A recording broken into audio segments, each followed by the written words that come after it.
আজি মই পাভ মাছৰ ভাত খাম। এয়া ভাত, এয়া পাভ মাছৰ জোল, আৰু এয়া পাভ মাছ, এয়া পাভ মাছৰ ভাজা, তেলত ভাজা, এইটো জলকীয়া দি খাম আৰু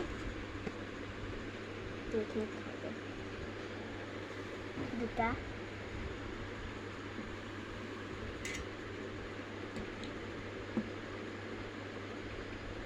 তৰকাৰী।